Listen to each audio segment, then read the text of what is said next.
Good morning. Fast track study में आपका स्वागत है। आज हम लेके आए हैं हिस्ट्री के इम्पॉर्टेंट क्वेश्चन का पार्ट सेकंड। ठीक है, तो देखिए आज के सेशन का पहला क्वेश्चन स्टार्ट होता है। यूनानियों को भारत से बाहर किसने निकाला था? तो किसने निकाला था, देखिए ऑप्शन क्या क्या है। चंद्रगुप्त मौर्य, चंद्रगुप्त विक्रमादित्य, अशोक, बिंदुसार। तो किसने निकाला था? चंद्रगुप्त मौर्य ने। ठीक है, तो राइट आंसर ए होगा, चंद्रगुप्त मौर्य। तो इसकी थोड़ी सी हम जानकारी देखते हैं। चलो नीचे। यूनानियों को भारत से बाहर निकालने का श्रेय चंद्रगुप्त मौर्य को जाता है। 305 ईसा पूर्व में यूनानी शासक सेलुकस और चंद्रगुप्त मौर्य के मध्य हुए युद्ध के उपरांत हुई संधि के फलस्वरूप सेलुकस ने चंद्रगुप्त मौर्य के साथ अपनी पुत्री के विवाह में दहेज के रूप में एरिया, अराकेसिया, जैड्रोसिया और पेरिमेपी सदाई के क्षेत्रों को दिया था। ठीक है, ये 3 क्षेत्र थे जो दे दिया था। नेक्स्ट क्वेश्चन है, भारत में सबसे पुराना लौह युग जुड़ा हुआ है।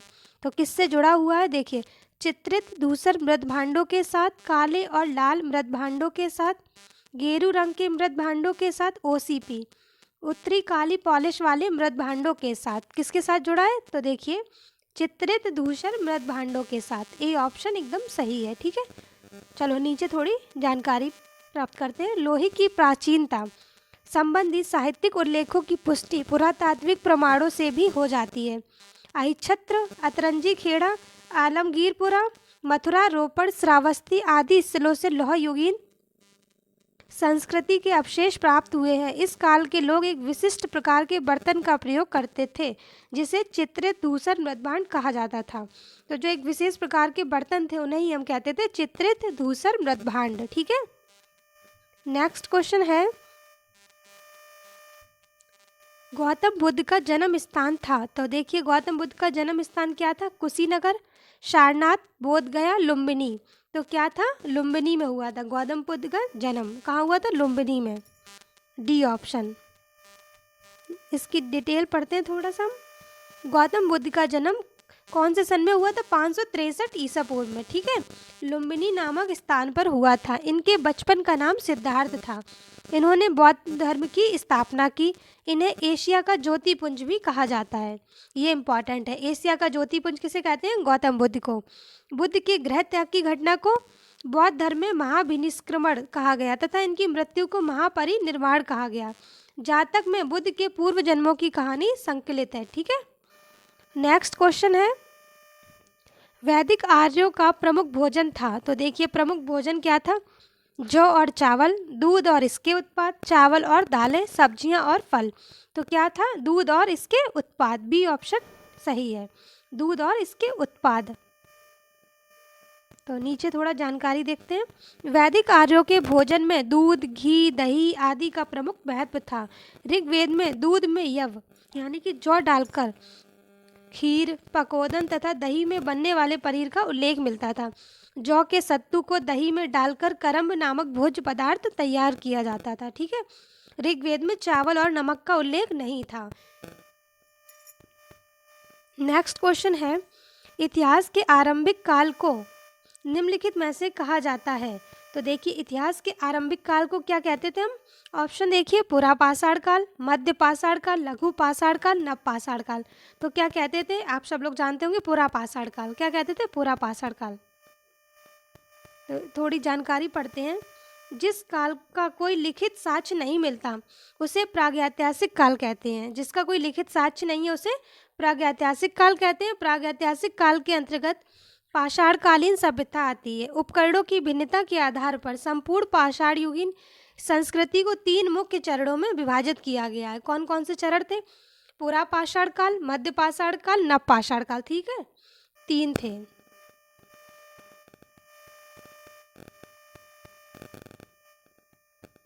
नेक्स्ट क्वेश्चन है, सुधार आंदोलन क्या है? तो देखिए सुधार आंदोलन क्या है? तो ऑप्शन क्या क्या है? विवेचनात्मक ज्ञान का पुनः प्रवर्तक, पोप के प्रभुत्व के खिलाफ विद्रोह, परम राजसी का उदय, मनुष्य के आचार व्यवहार में परिवर्तन। तो क्या है? पोप के प्रभुत्व के खिलाफ विद्रोह। राइट आंसर क्या होगा? बी ऑप्शन एकदम सही होगा। ठीक है, तो इसकी थोड़ी सी हम जानकारी पढ़ते हैं। चलिए, सुधार आंदोलन पोप के प्रभुत्व के खिलाफ का एक विद्रोह था। इस आंदोलन को प्रोटेस्टेंट सुधार आंदोलन भी कहा जाता है। 16वीं शताब्दी में प्रारंभ हुए इस आंदोलन का प्रमुख लक्ष्य धार्मिक क्षेत्र में रोम के पोप व चर्च के एकाधिकार को चुनौती देना था। ठीक है, नेक्स्ट क्वेश्चन पे चलते हैं हम। नेक्स्ट है, दादा भाई नौरोजी के अनुसार स्वराज का अर्थ क्या था? तो क्या अर्थ था? देखिए, पूर्ण स्वतंत्रता, स्वशासन, आर्थिक स्वतंत्रता, राजनीतिक स्वतंत्रता। तो क्या था? स्वशासन। बी ऑप्शन सही होगा। दादा भाई नौरोजी के अनुसार स्वराज का अर्थ था स्वशासन। तो देखिए, थोड़ी सी जानकारी में चलते हम लोग। 1906 के कलकत्ता अधिवेशन में दादा भाई नौरोजी ने घोषणा की थी कि भारतीय राष्ट्रीय कांग्रेस का लक्ष्य स्वराज प्राप्त करना है। दादा भाई नौरोजी के अनुसार स्वराज का अर्थ स्वशासन था। ठीक है, नेक्स्ट क्वेश्चन है, पिट्स इंडिया एक्ट 1784 क्या था?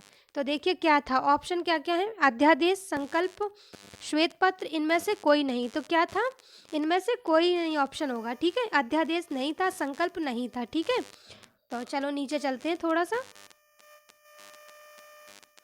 पिट्स इंडिया एक्ट, जिसे ईस्ट इंडिया कंपनी अधिनियम 1784 के नाम से जाना जाता है, इस अधिनियम एक अधिनियम था जो ग्रेट ब्रिटेन की संसद द्वारा नियामक अधिनियम 1773 की कमियों में सुधार हेतु कंपनियों की गतिविधियों पर नियंत्रण स्थापित करने हेतु पारित किया गया था। ठीक है, तो ये इसकी थोड़ी जानकारी थी। नेक्स्ट क्वेश्चन पर चलते हम। नेक्स्ट है, भारत में राजस्व एकत्र करने की स्थायी बंदोबस्त की प्रणाली शुरू की गई थी। कहाँ से की गई थी? देखिए, ऑप्शन क्या क्या है? लॉर्ड कर्जन द्वारा, लॉर्ड डलहौजी द्वारा, लॉर्ड हेस्टिंग्स द्वारा, लॉर्ड कॉर्नवालिस द्वारा। तो किसके द्वारा की गई थी? लॉर्ड कॉर्नवालिस द्वारा। ठीक है, डी ऑप्शन। चलो, कॉर्नवालिस ने वार्षिक लगान के स्थान पर 1790 ईस्वी में 10 वर्षीय लगान व्यवस्था लागू की और घोषणा की कि कोर्ट ऑफ डायरेक्टर से स्वीकृति प्राप्त हो जाने पर इसी व्यवस्था को स्थायित्व प्रदान किया जाएगा। क्या किया जाएगा? स्थायित्व प्रदान। डायरेक्टरों की स्वीकृति मिलने के बाद 22 मार्च 1793 को 10 वर्षीय प्रबंध स्थायी कर दिया गया। कौन से सन में? 1793 में, 22 मार्च 1793 में। ठीक है, नेक्स्ट है क्वेश्चन, 1857 का विद्रोह किसने शुरू किया था? तो देखिए, किसने किया था? सिपाहियों ने, जमींदारों ने, किसानों ने, बागान कामगारों ने। तो किसने किया था? सिपाहियों ने। जो 1857 का विद्रोह था वो सिपाहियों ने शुरू किया था। ठीक है, चलते हैं हम नीचे। 29 मार्च 1857 ईस्वी को 34वीं रेजिमेंट बैरकपुर के मंगल पांडे ने अपने साथियों का विद्रोह के लिए आह्वान किया। मंगल पांडे ने एडजुकेट लेफ्टिनेंट बंगाल की बॉक की हत्या कर दी थी और मेजर सार्जेंट ह्यूसन को गोली मारी थी। किसको? मेजर सार्जेंट थे, उनको गोली मारी थी मंगल पांडे को। 8 अप्रैल 1857 को फांसी पर लटका दिया गया। कौन से सन में? 1857 को फांसी पर। ठीक है, और 34वीं रेजिमेंट को भंग कर दिया गया। उपर्युक्त नेताओं को वीर गति प्राप्ति की अवधि इस प्रकार थी। झांसी की रानी को कब प्राप्त हुई थी? 1858 में। कुंवर सिंह को अप्रैल 1858 में। तात्या टोपे अप्रैल 1859 में। ठीक है, नेक्स्ट क्वेश्चन है, निम्न में से कौन सा उपन्यास भारत के स्वतंत्रता सेनानियों के लिए प्रेरणा का स्रोत बना था? तो देखिए, कौन सा उपन्यास था? परीक्षा गुरु, आनंद मठ, रंगभूमि, पदराग। तो कौन सा था? देखिए, आनंद मठ। आनंद मठ किसने लिखा? बंकिम चंद्र चटर्जी ने लिखा है। ठीक है, तो नीचे चलते थोड़ा। बंकिम चंद्र चटर्जी द्वारा रचित आनंद मठ उपन्यास भारत के स्वतंत्रता सेनानियों के लिए प्रेरणा का स्रोत बना। इसे बंगाली देशभक्ति की बाइबल भी कहा जाता है। इसे क्या कहते हैं? देशभक्ति की बाइबल भी कहते हैं। ठीक है, तो नीचे हम चलते हैं नेक्स्ट क्वेश्चन पर।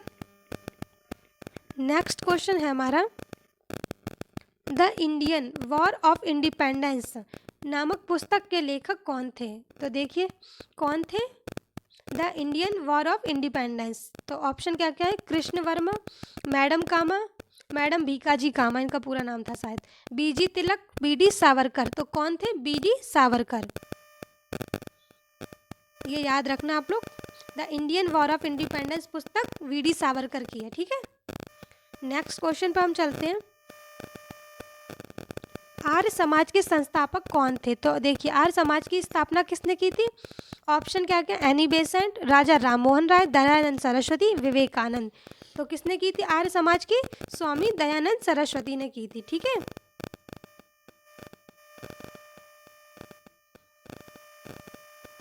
स्वामी दयानंद सरस्वती द्वारा 1875 में बम्बई में आर्य समाज की स्थापना की गई। कौन से सन में? 1875 में, ठीक है, की गई तथा 1877 में इसका मुख्यालय लाहौर बनाया गया। कहाँ? लाहौर बनाया गया। इन्होंने हिंदू धर्म को प्रतिष्ठित करने के लिए 10 सिद्धांतों की स्थापना की थी, जो निम्न है। सत्य केवल वेदों में निहित है, इस कारण वेदों का अध्ययन परम आवश्यक है। सेकेंड था वेद मंत्रों के आधार पर हवन किया जाना चाहिए। तीसरा मूर्ति पूजा का विरोध। चौथा अवतारवाद एवं धार्मिक क्रियाओं का विरोध।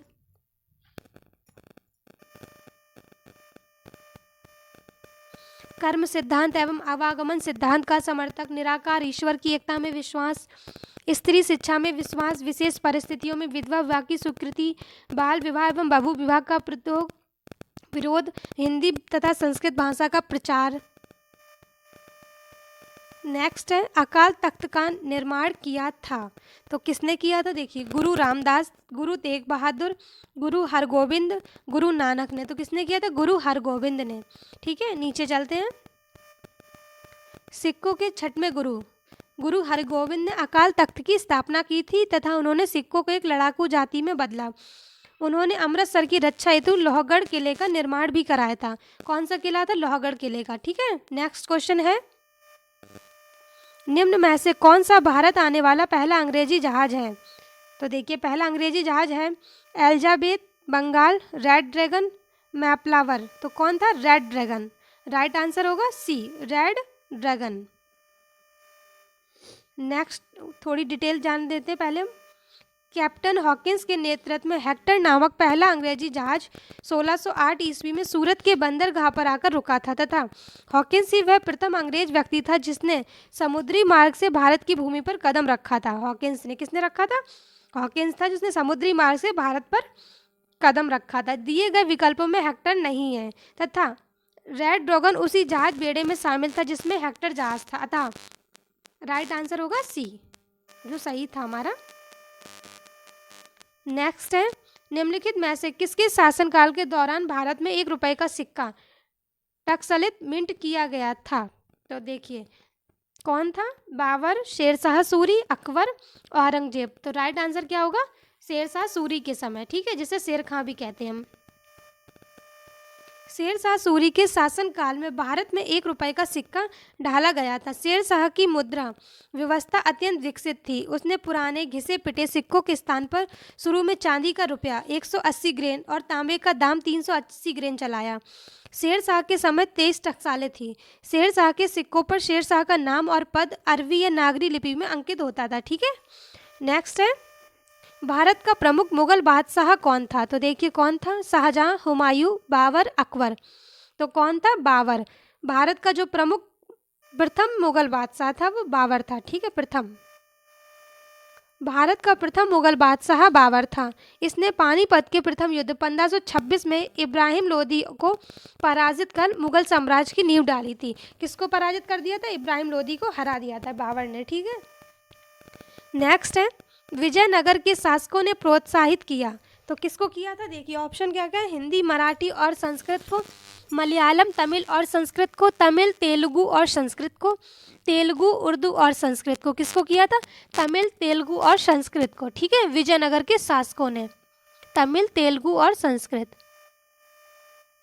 नेक्स्ट क्वेश्चन है, सूफी आंदोलन मूलतः कहाँ से प्रारंभ हुआ? तो देखिए, कहाँ से प्रारंभ हुआ था? दिल्ली, लाहौर, काबुल, फारस या पार्शिया भी कहते हैं इसको, पहले पार्शिया भी कहते हैं। ठीक है, तो कहाँ से प्रारंभ हुआ था ये? फारस, पार्शिया। ठीक है, थोड़ा सा जानकारी देखते हैं। चलो नीचे। 10वीं शताब्दी के बाद परंपरागत रूढ़िवादी प्रवृत्तियों पर अंकुश लगाने के लिए इस्लाम धर्म का रहस्यवादी आंदोलन सूफी आंदोलन के नाम से प्रसिद्ध है। इस आंदोलन का सूत्रपात फारस पारसियों में हुआ था, जिसे वर्तमान में ईरान कहा जाता है। क्या कहते हैं? ईरान। नेक्स्ट क्वेश्चन है, निम्नलिखित में से किसने दिल्ली की सल्तनत पर राज नहीं किया था? तो किसने नहीं किया? देखिए, ऑप्शन क्या क्या? गुलाम वंश, सैयद वंश, खिलजी वंश, गौरी वंश। तो किसने नहीं किया था? गुलाम वंश ने तो किया था, सैयद वंश ने भी किया था, खिलजी वंश ने, गौरी वंश नहीं था। ठीक है, तो इसमें राइट क्या होगा, गौरी वंश। ठीक है, थोड़ा सा पढ़ लेते हैं इसके बारे में हम। दिल्ली सल्तनत का काल कब से कब तक माना जाता है, 1206 से 1526 तक के काल को माना जाता है, जिसमें मुख्यतः गुलाम वंश, खिलजी वंश, तुगलक वंश, सैयद वंश और लोधी वंश थे। कौन कौन से, गुलाम, खिलजी, तुगलक, सैयद, लोधी। जबकि गौर वंश का संस्थापक मोहम्मद गौरी की मृत्यु 1206 ईस्वी में हो गई थी, अतः स्पष्ट है कि गौर वंश ने कभी दिल्ली पर राज ही नहीं किया था। ठीक है, तो आज का ये वीडियो यानी कि लेक्चर यहीं पे ख़त्म होता है। ठीक है, चैनल पे नए हो तो सब्सक्राइब ज़रूर कर लें, हमारे वीडियो को लाइक करें। Thank you.